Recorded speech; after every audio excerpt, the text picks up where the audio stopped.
Welcome to the Spirit Sessions podcast.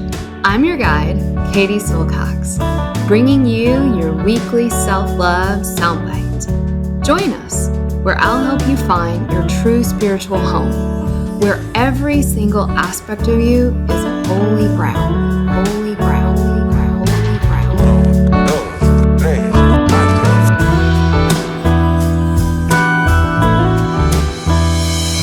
This is a Spirit Session podcast with Katie Silcox. Venga chicos, empezamos. 5, 4, 3, 2, 1, 0. All engine running. Liftoff. We have a liftoff. Hi everyone, Katie here. This podcast is intended to inspire you, educate you, and most importantly, support you on your journey towards knowing who you really are, that inner self, that inner teacher. I am not a psychologist or a medical doctor and do not offer professional health or medical advice on this podcast. If you are suffering from any kind of psychological or medical issue, please do the right thing and seek help from your qualified health professional. Hey listeners, this is a little taste of the Shakti School. I was preparing for a lecture this week, and I just thought this was such a good example of kind of the depth of what we cover here. And it deals with the Ayurvedic concepts of Agni, this transformational fire that has everything to do with your digestion, but also your ability to digest your life. And I thought, you know what, let's share the first little part of class as a podcast to give students and listeners an idea of what it might be like to be inside level 1 or level 2 in Shakti School. So I really hope you enjoy this talk. It's one of my favorite sessions we did last year. And also, just a little reminder, we have the Hot Girl Summer Deal going on right now, $100 off, early bird pricing. It's the lowest price it's going to be. And guess what? We've just opened up a 24-month payment plan. So that means for $58, you can register for our year-long Ayurvedic Health Certification course.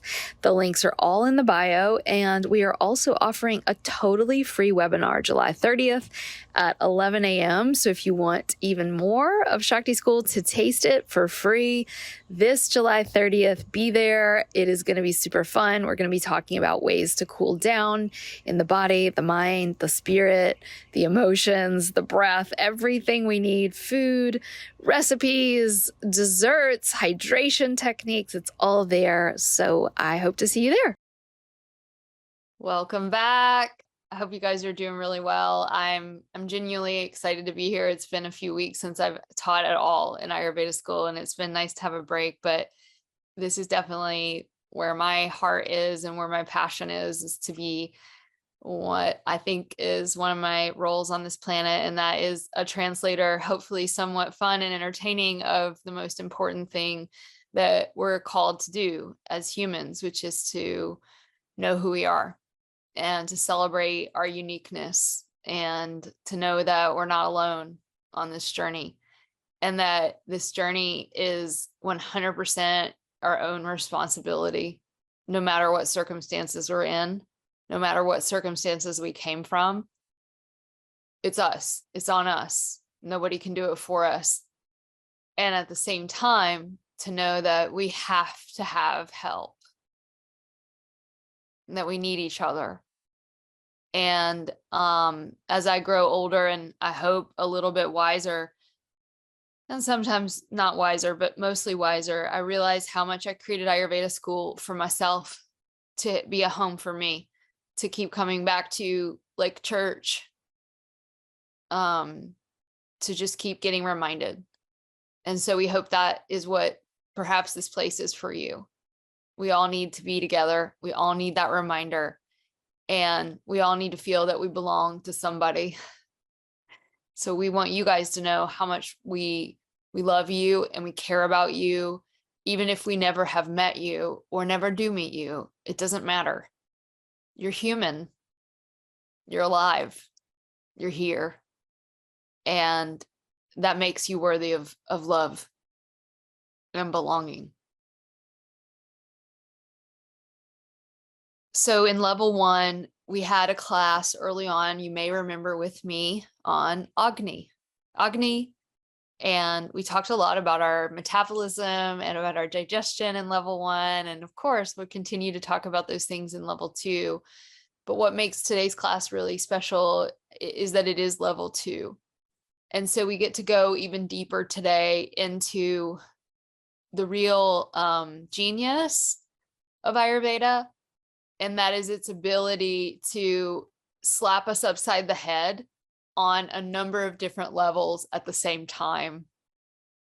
You know, you're with a master teaching when it applies to your digestion, and it applies to your childhood, and it applies to your relationship with your partner, and it applies to where we find ourselves in the world environmentally and politically. When we can hit on all those levels down here on earth, and then it can take us to the most sublime level that I think at this stage in level 2, I'd like to remind you guys of, and I remind myself of it. And that is, you are not here to get a perfect poop. That's not, I hope, your goal in Ayurveda school, and certainly not your life. You are not here for just good health and digestion. And look, nothing would make me happier if every woman in Shakti school had perfect digestion. And I think that tends to be something we support you guys in attaining, at least getting better digestion.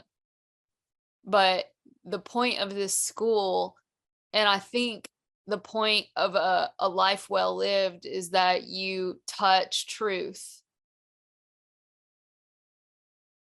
And that you're able, and it takes discipline, to burn through your ignorance, your confusion. That's what this is all about. And everyone here has ignorance and confusion. And the way that I know I'm deep in my confusion is that I just can't seem to remember who I really am. And it's really humbling.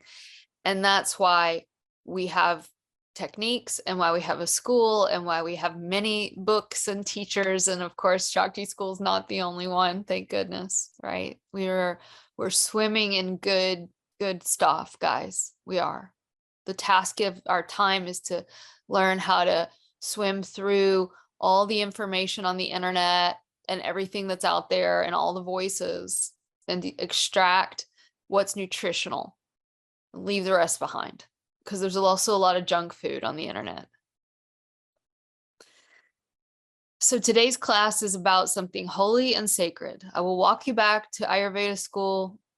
I don't remember which class, but it's early on in your career with our school when we introduced this term Agni. And Agni is also the first word after Om of the most ancient human spiritual text on the planet, the Vedas. And it says, I pause, I bow, I connect Om to everything. And I bow and I prostrate myself before the great priest of the ceremony that's about to happen. And that ceremony is your life. And the priest is the same as the practice, is the same as the technique, and it is also the same as the outcome. And that is fire. What crazy poetry thing did Katie just say? I have no idea what this super weirdo just said. What's going on? I got you guys. We're going to dive in. We're going to dive in deep. Some of you are like, oh, I completely got that, right?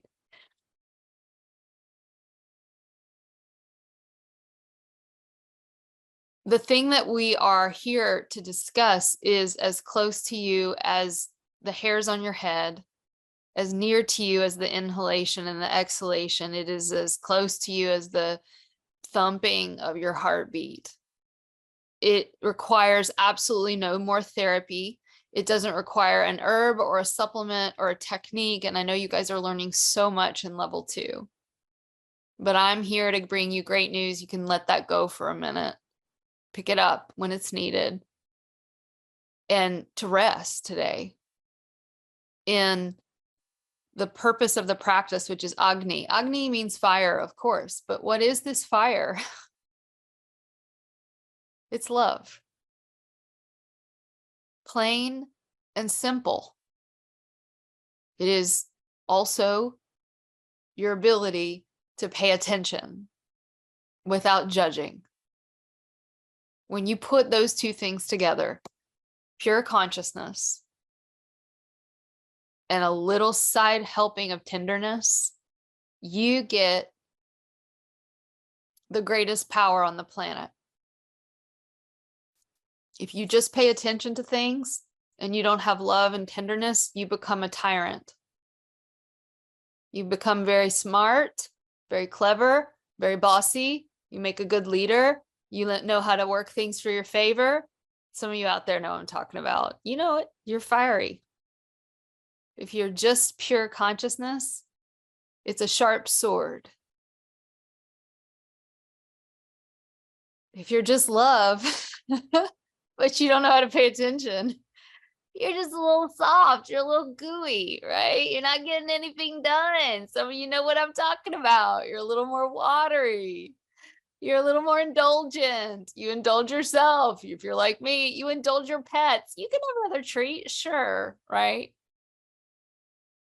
Love needs the higher mind. The higher heart and the higher mind are actually, they have to go together. So when we speak about subtle practice, when we speak about Agni, we're speaking about fire as a metaphor for transformation of what? Of our ignorance, of our darkness to light. Now, that doesn't mean that darkness doesn't also exist with light. So I'm not speaking about cosmic holy darkness. I am not speaking about that at all. I'm speaking about darkness as a metaphor for confusion. Do y'all feel the difference? You know what I'm saying? You know, we love the dark side over here at Shakti School.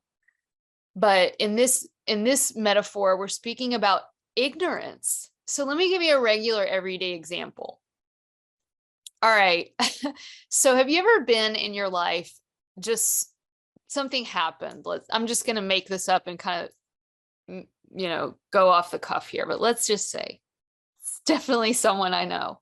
A friend of mine had this experience where you're just super certain that you heard someone say this thing and you're super pissed and you just can't believe it. And you know that you're right and they're wrong. And so you just like sit around in your head and you're basically like freaking on Judge Judy, making the case for why you're wrong and they're not wrong. And you're just making the case inside your head. Like when you're taking a shower, you're making the case. And when you're brushing your teeth, you're making the case and you're just making the case, right? And you are also Judge Judy and come to the conclusion that, yes, indeed, you are right. So some of you are resonating, I see. This is a good practice. Notice the energetic of I am right. It's a good indication that ignorance and ego are present.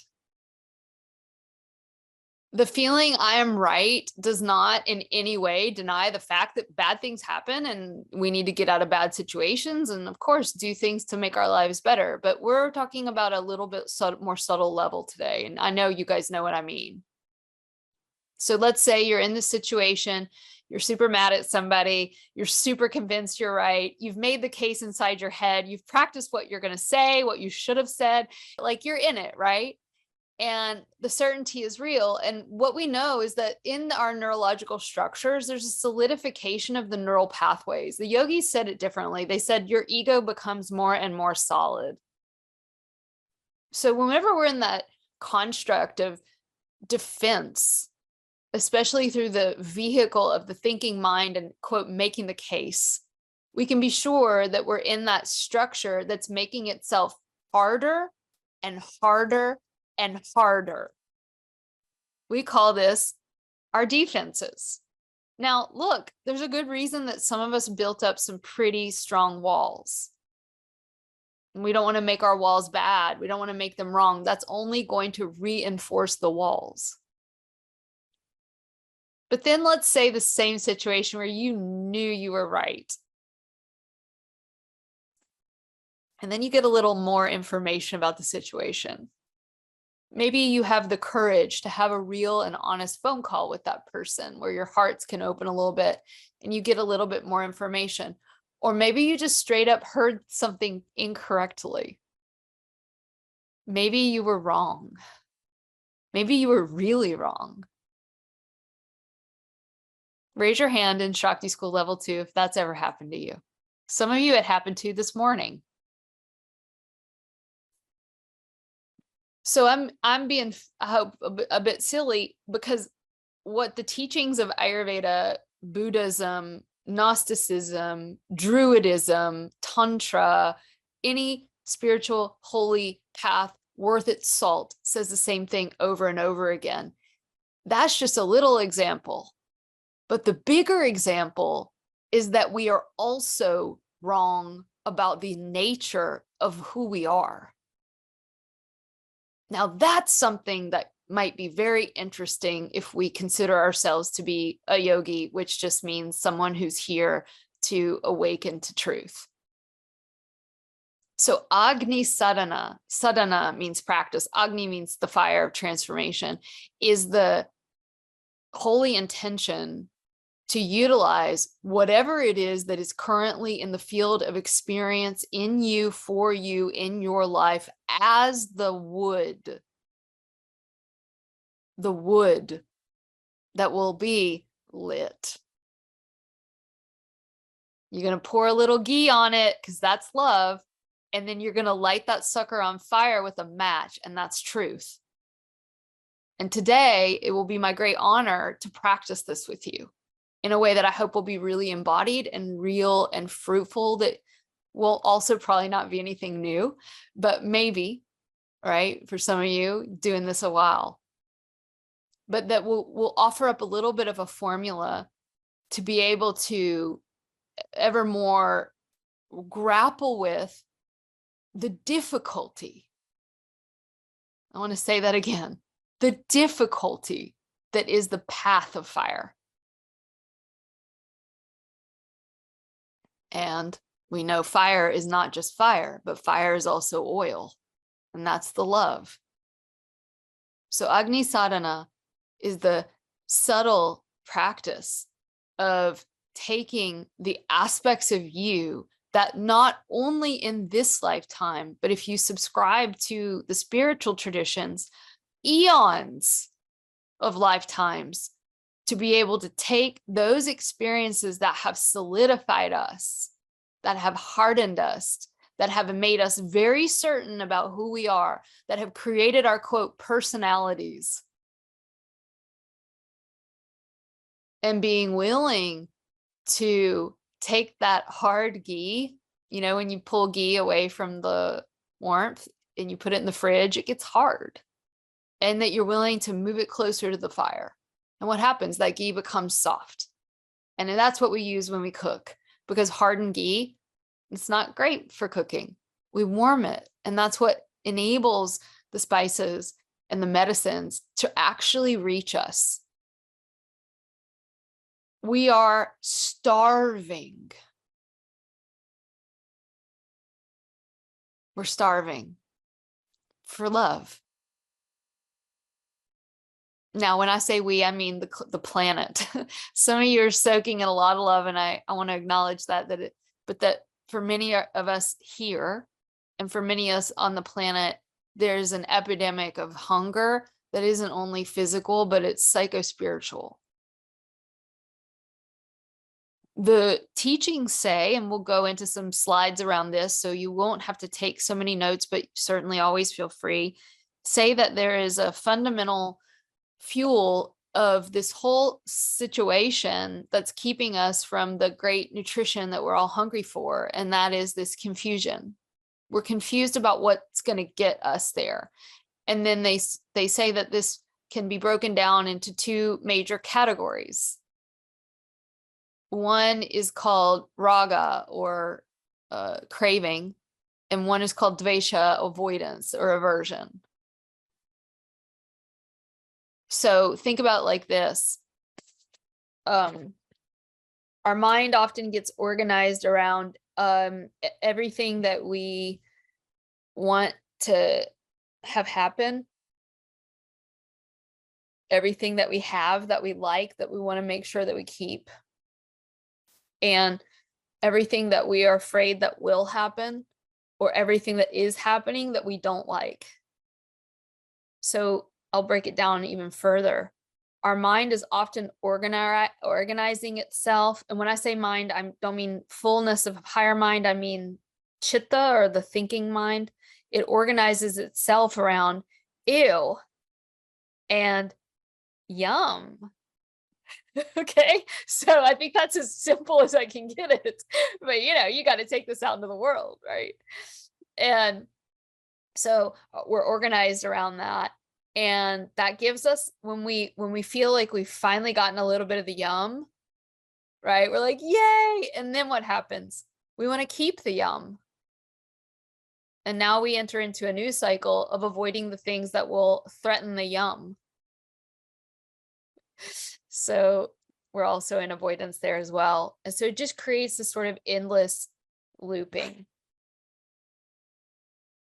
Well, we can remember back to level 1, and certainly always feel free to go back and look at this, but just as a reminder of the koshas. So what the teachings say is that also is wrapped around a fundamental confusion around even the fullness of who you are, right? And so we get quite caught in the mental looping. Raise your hand if anybody, I mean, this is such a realm of realness for us, right? Like our whole culture is, especially with the advent of the internet and social media, our whole culture is wrapped around really left brain functioning, which is, I'm going to break things down into parts. I'm going to think in terms of words. I'm going to use a lot of words. It's a very disembodied form of wisdom, right? Whereas the right brain is feeling and embodiment and relationality, and it sees the experience in its totality rather than the bits and parts and zeros and ones. And so the current culture that we live in very much encourages this mental appreciation. Right now we have a whole new thing coming through that is called artificial intelligence, which is very aptly named artificial intelligence. It should be called artificial cleverness. It's actually the opposite of wisdom. And it will be interesting. And certainly before I was in Ayurveda, I was actually in the field of artificial intelligence. I have some experience. I helped train the computers how to understand human emotion, because they called me the sacrificial virgin, because they felt that I was better at that emotional stuff than a room full of MIT computer programmers. So, I mean, I love science and I love computers, and, I think that great good can and has been done with them. But when we talk about Agni sadhana, we are actually speaking of the experience of humbling the thinking, cogitating mind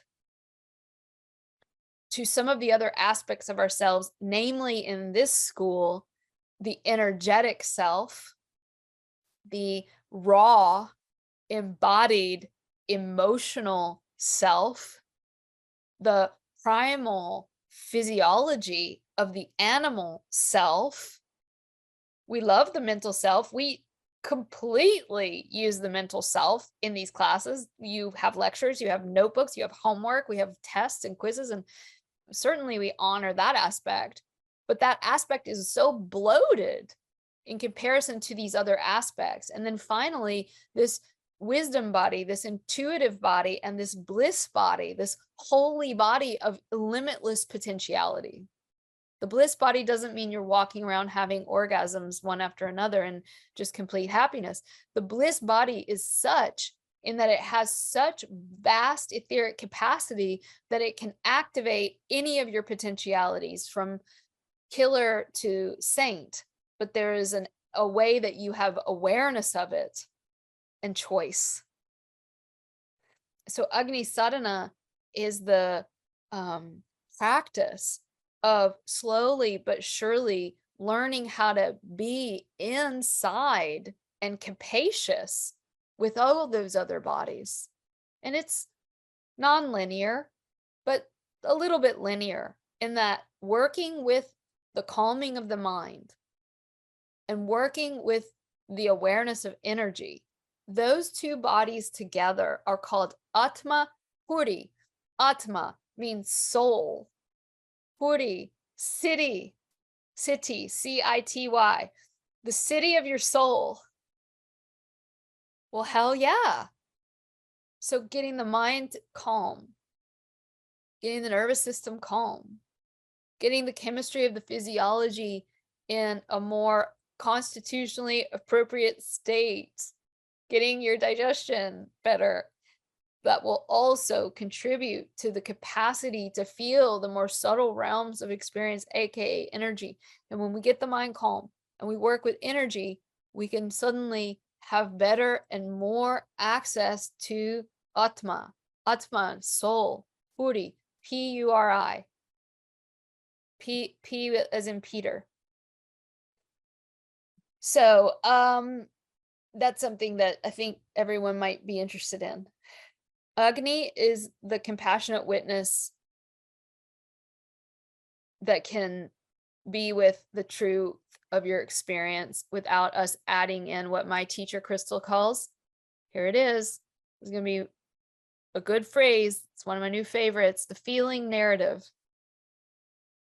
It's genius. Why? It's just genius. She just put together feelings plus narrative. That's what we do. We feel and we narrate. Okay, so we love the feeling narrative. Raise your hand if you love the feeling narrative. I love it. I want to tell the story, right? And I want to feel the story. But when we're in the feeling narrative, there's nothing bad or wrong about it. But what it does is it solidifies the ego, but it also solidifies the story. And it solidifies the feeling. So when we solidify the story and the feeling in our experience, whether it be our nerve structures, our energetic structures, our psychological structures, our bhutas, our all these subtle aspects of ourselves, when we solidify it, we can be guaranteed that we will repeat the same experiences that we had last year and the year before and the year before.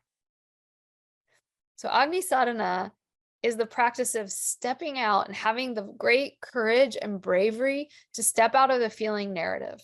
Now, I hope everyone leaves level 2 knowing that I think for many women, especially those who have not had a voice, maybe they've not had the courage to have a voice in their families or their culture. There are many women who've never told the truth of their experience. Working with the feeling narrative, it can be really important initially. And that's why, we started level 1 by saying therapy is valuable beyond measure. I've spent many an hour speaking about my past, and initially that can be incredibly important. But do you guys know what I'm talking about? A lot of you have told that story a lot of times, and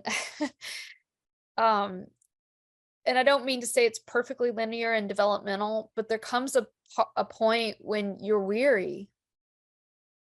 You're weary. And that's where this next level of development comes in. And certainly they can go in tandem, right? They really can go in tandem. But for today, what we're going to work with is having the great bravery and courage to lay down our defenses, because at the end of the day, the feeling narrative is a defense mechanism. I'm going to say that another way. One of the ways that we so adeptly and expertly and unconsciously block our truth is by talking about stuff over and over and over again. Thinking and talking are can be valuable, but there comes a point when they can be a defense mechanism that prevents us from feeling the raw embodied experience of being vulnerable, of being actually in the experience of being, I'm going to say the word, hurt. Raise your hand if you feel like you've been hurt in the past. Some of you are hurting right now.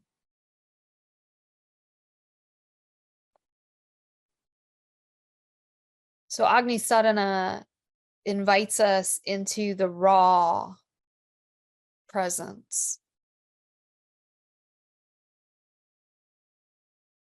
with the understanding, and here's the tantra for you. This is so beautiful. I may cry. You know, this came out in a mentoring session a while ago with Crystal, and I want to give her credit as much as I can, every minute that I can, for her words. And she said to me, we're so afraid of our cages, but we don't understand that both the lock and the key are in the cage. The key is in the cage. And we're running from that cage as fast as we can go. Another way of saying it is that the medicine is behind the poisonous thing, that we're doing everything we can, consciously or often unconsciously, to just not taste.